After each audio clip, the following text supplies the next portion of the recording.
Hello everyone, any education classes की इस video में आपका स्वागत है। आज के इस वीडियो में हम सामाजिक विज्ञान की 8 ग्रेड अभ्यास पुस्तिका जो कि कक्षा 8वीं के लिए प्रदान की गई है, आज हम इसका अध्याय 2 व्यापार से साम्राज्य तक कंपनी की सत्ता स्थापित होती है। हम देखेंगे इसमें जो भी प्रश्न दिए गए हैं उनके उत्तर हम किस प्रकार से लिख सकते हैं।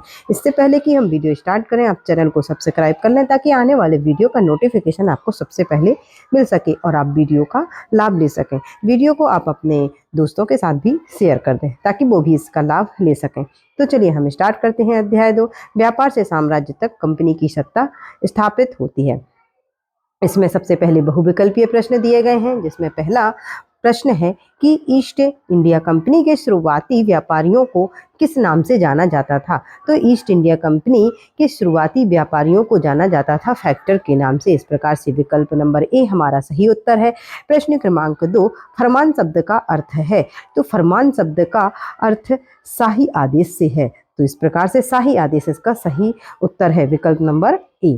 चलिए अब हम देखते हैं अगला प्रश्न, जिसमें पूछा गया है कि मालाबार तट किन वस्तुओं के व्यापार के लिए प्रसिद्ध था। तो मालाबार तट प्रसिद्ध था काली मिर्च और इलायची के लिए। काली मिर्च और इलायची के लिए। इस प्रकार से विकल्प नंबर बी हमारा सही उत्तर है। प्रश्न क्रमांक 4, प्रारंभिक ब्रिटिश शासनकाल में प्रशासकीय इकाइयों को किस नाम से जाना जाता था। तो प्रारंभिक ब्रिटिश काल में प्रशासकीय इकाइयों को जाना जाता था प्रेसिडेंसी के नाम से। किस नाम से जाना जाता था? प्रेसिडेंसी। तो हमारा विकल्प नंबर बी सही उत्तर हो जाएगा। अगला प्रश्न है प्रश्न क्रमांक 5 कि कुशासन के आधार पर किस राज्य को ब्रिटिश साम्राज्य में मिलाया गया था। तो वह राज्य है अवध। कौन सा राज्य है? अवध। अवध को कुशासन के आधार पर ब्रिटिश साम्राज्य में मिलाया गया था। इस प्रकार से विकल्प नंबर डी हमारा सही उत्तर है। चलिए प्रश्न क्रमांक 6, यहाँ से रिक्त स्थानों की पूर्ति करना है हमें, जिसमें पहला रिक्त स्थान है कि 1651 ईस्वी में हुगली नदी के किनारे खालिस्तान व्यापारिक कंपनी ने फैक्ट्री आरंभ की थी। तो कौन सी वह फैक्ट्री थी? ईस्ट इंडिया कंपनी की फैक्ट्री थी। रिक्त स्थान नंबर बी, इसमें पूछा गया है कि ईस्ट इंडिया कंपनी को 1765 ईस्वी में खालिस्तान प्रांत की दीवानी प्राप्त हुई। तो ईस्ट इंडिया कंपनी को बंगाल प्रांत की दीवानी प्राप्त हुई थी। कब? 1765 ईस्वी में। अगला रिक्त स्थान है सी नंबर का कि सिराजुद्दौला की पराजय में उसका सेनापति खालिस्तान भी एक कारण था। तो सिराजुद्दौला की पराजय में उसका सेनापति था मीर जाफर, जो इसकी पराजय का एक कारण बना था। चलिए अगला रिक्त स्थान है कि लॉर्ड डलहौजी के शासनकाल में खालिस्तान नीति चलाई गई। तो लॉर्ड डलहौजी के शासनकाल में चलाई गई थी विलय की नीति। कौन सी नीति चलाई गई थी? विलय की नीति। अगला रिक्त स्थान है कि ब्रिटिश कंपनी काल में सर्वोच्च न्यायालय की स्थापना खालिस्तान एक्ट के तहत हुई थी। तो ब्रिटिश कंपनी काल में सर्वोच्च न्यायालय की स्थापना हुई थी रेगुलेटिंग एक्ट के तहत। चलिए यहाँ से प्रश्नों की शुरुआत होती है, जिसमें प्रश्न क्रमांक 7, इसमें पूछा गया है कि किस पुर्तगाली यात्री द्वारा भारत तक पहुंचने के लिए समुद्री मार्ग का पता लगाया गया था। तो वह पुर्तगाली यात्री कौन था? वह था वास्को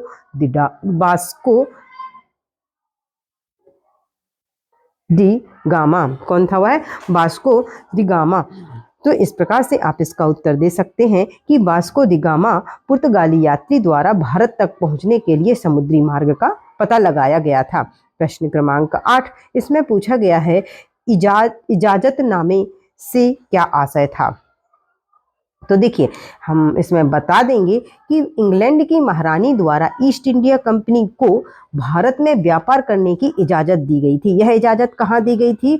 ब्रिटेन में। ब्रिटेन की महारानी हैं जो, उन्होंने ईस्ट इंडिया कंपनी को ये इजाजत दी थी कि आप जाकर भारत में व्यापार कर सकते हैं। इससे हुआ क्या था? इससे इंग्लैंड की कोई और कंपनी भारत आकर के व्यापार नहीं कर सकती थी, जिससे इंग्लैंड से और कंपनियां भारत में नहीं आती और ईस्ट इंडिया कंपनी को यहाँ पर प्रतिस्पर्धा का सामना नहीं करना पड़ता। तो इस प्रकार से आप इसका उत्तर लिख सकते हैं। चलिए हम देखते हैं अगला प्रश्न, जिसमें पूछा गया है कि बक्सर के युद्ध के क्या परिणाम हुए थे। तो इसमें हम बताएंगे कि बक्सर के युद्ध के परिणाम स्वरूप मीर जाफर को हराकर मीर कासिम को वहां बंगाल का नवाब बना दिया गया। कहाँ का नवाब बना दिया गया? बंगाल का नवाब बना दिया गया। और प्रति माह 5 लाख रुपए अंग्रेज कंपनी को इसे देना पड़ता था, और जिससे कंपनी अपने सैन्य खर्चों को निपटाती थी। इस प्रकार से आप बक्सर के युद्ध के परिणाम बता सकते हैं।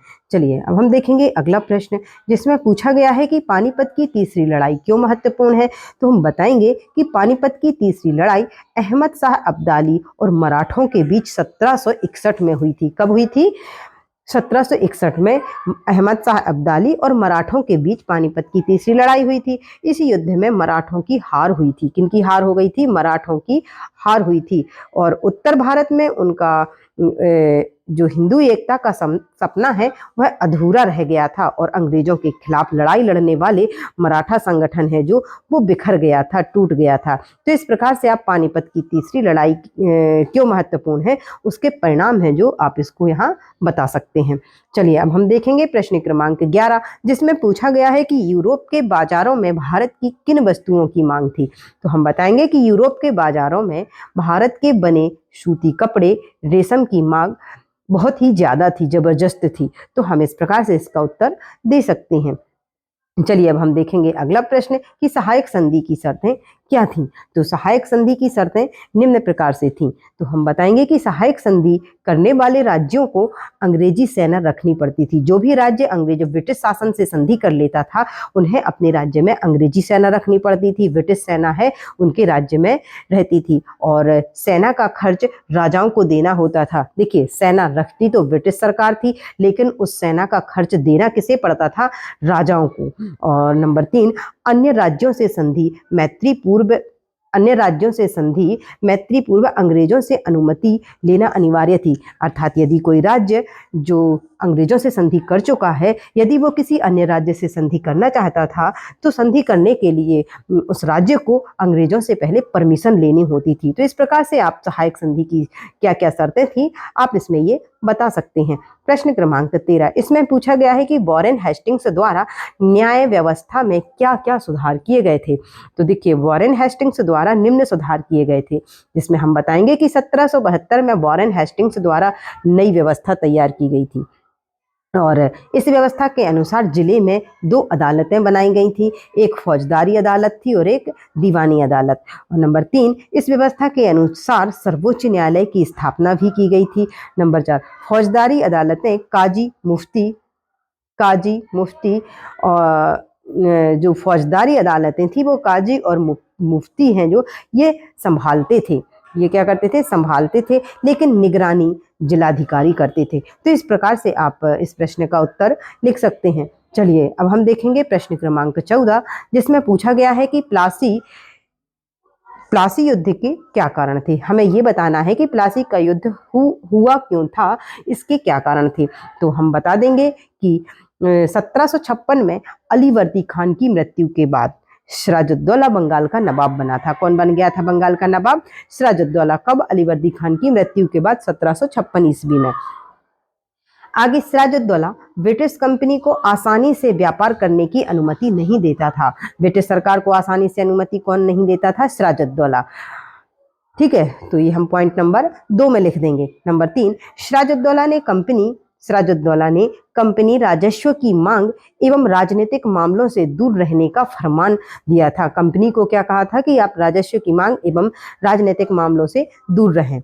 नंबर 4, नवाब ने अंग्रेजों की फैक्ट्री पर हमला कर हथियार छीन लिए, जिससे कंपनी की हार की खबर सुनते ही रॉबर्ट क्लाइव ने सिराजुद्दौला के खिलाफ प्लासी का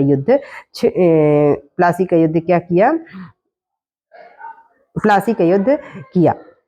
चलिए अब हम देखते हैं अगला प्रश्न क्रमांक 15। इसमें पूछा गया है कि स्थानीय शासकों और कंपनी के बीच टकराव के क्या कारण थे। तो हमें इसमें यह बताना है कि स्थानीय शासक और कंपनी इनके बीच आखिर टकराव किस बात से होते रहते थे। तो हम बता देंगे कि कंपनी की विस्तारवादी नीति।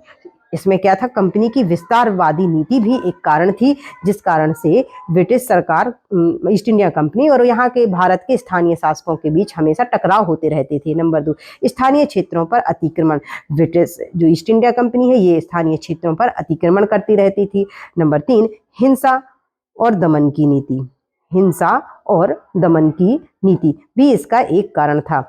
हिंसा, देखिए यहाँ पर नंबर 4, स्थानीय मामलों में हस्तक्षेप करना। जो ईस्ट इंडिया कंपनी थी स्थानीय मामलों में भी हस्तक्षेप करती थी। भारी कर लगाना, कर लगाने का काम भी ईस्ट इंडिया कंपनी करने लगी थी। इस कारण से स्थानीय शासक और कंपनी के बीच हमेशा क्या, टकराव होते रहते थे और इन्हीं सब कारणों के कारण स्थानीय शासक और कंपनी के मध्य टकराव की स्थिति बनी रहती थी। चलिए अब हम देखेंगे अगला प्रश्न, प्रश्न क्रमांक 16। इसमें पूछा गया है कि यूरोपीय व्यापारिक कंपनियों से प्रतिस्पर्धा के क्या कारण थे। तो भारत में सस्ते दामों पर कच्चा माल जैसे कि सूती वस्त्र खरीदकर विदेशों में बेचकर अधिक से अधिक लाभ कमाना चाहती थीं और यूरोपीय कंपनियां इस कारण से उनके मध्य प्रतिस्पर्धा रहने लगी। देखिए ये जो यूरोपीय कंपनियां हैं ये क्या चाहती थी कि ये भारत आए, भारत से कच्चा माल खरीदें, जैसे ठीक है, जैसे कि सूती वस्त्र, और इस वस्त्र को ले जा करके अपने देशों में ले जा करके कपड़े तैयार करेंगे और उसे दाम बढ़ा करके बेचेंगे और लाभ कमाएंगे। इसी कारण से यूरोपीय कंपनियों के बीच प्रतिस्पर्धा होने लगी कि हम ज़्यादा लाभ कमाएंगे, हम ज़्यादा लाभ कमाएंगे। इस प्रकार से इन कंपनियों में प्रतिस्पर्धा होने लगी। चलिए देखिए, इस प्रकार से देखिए हमें देखना है प्रश्न क्रमांक 17। इसमें पूछा गया है कि लॉर्ड हेस्टिंग्स ने राज्य विस्तार के लिए कौन सी नीतियां अपनाई। तो हम बताएंगे कि लॉर्ड हेस्टिंग्स ने राज्य विस्तार की नई न्याय व्यवस्था स्थापित की। लॉर्ड हेस्टिंग्स ने राज्य विस्तार के लिए क्या किया, नई न्याय व्यवस्था स्थापित की, जिसके अंतर्गत जिले में न्यायालय व सर्वोच्च न्यायालय बनाए गए। नंबर 2, जिले में कलेक्टर, दरोगा, आप इसको सुधार लीजिएगा, दरोगा, जिले में कलेक्टर, दरोगा, पुलिस अधिकारियों, आप इसे सुधार लीजिएगा, कलेक्टर, दरोगा, पुलिस अधिकारियों की भर्ती की गई। सेना को प्रशिक्षण दिए गए, युद्ध में तकनीकी को शामिल किया गया। इस प्रकार से लॉर्ड हेस्टिंग्स ने राज्य विस्तार के लिए ये जो नीतियां हैं ये चलाई। चलिए अगला प्रश्न है प्रश्न क्रमांक 18, जिसमें पूछा गया है कि लॉर्ड डलहौजी की विलय नीति क्या थी। इस नीति से किन किन भारतीय राज्यों को अपने नियंत्रण में लिया गया। तो देखिए हम बताएंगे कि भारत में देखिए जो शासन था वो राजा या शासक, भारत के राजा या जो शासक थे जिसकी कोई संतान नहीं थी या जिसका कोई वारिस नहीं था और उनकी यदि मृत्यु हो जाए तब इस नीति के अनुसार उनकी रियासत या राज्य कंपनी अपने में मिला लेती थी। देखिए जैसे कि भारत के जो राजा थे या जो भी शासक थे, यदि उनकी स्वयं की कोई संतान नहीं है, उनका कोई वारिस नहीं है और यदि इस प्रकार से इस राज्य के राजा की मृत्यु हो जाए तो ब्रिटिश ईस्ट इंडिया कंपनी इसके राज्य को, इन राजा हैं जो शासक हैं उनके राज्य को अपने राज्य में मिला लेती थी और इस नीति को विलय नीति कहा गया, जो कि लॉर्ड डलहौजी की विलय नीति के नाम से हम जिसे जानते हैं। और इस नीति से सतारा, संबलपुर, उदयपुर, नागपुर, झांसी, अवध राज्यों को नियंत्रण में लिया गया था। किन किन राज्यों को? सतारा, संबलपुर, उदयपुर, नागपुर, झांसी, अवध, इन राज्यों को डलहौजी ने अपने ब्रिटिश राज्य में इनको शामिल किया था विलय नीति के तहत। तो देखिए इस प्रकार से ये जो अध्याय 2 है हमने इसके सभी प्रश्न देख लिए कि इनके उत्तर हम किस प्रकार से लिख सकते हैं। तो यदि आपको वीडियो पसंद आया हो तो वीडियो को लाइक करें, चैनल को सब्सक्राइब अवश्य कर लें ताकि आने वाले वीडियो का नोटिफिकेशन आपको मिल सके। अब मिलते हैं हम अपने अगले वीडियो में। खुश रहिए, मस्त रहिए, एनी एजुकेशन क्लासेस के साथ जुड़े रहिए। जय हिंद, जय भारत।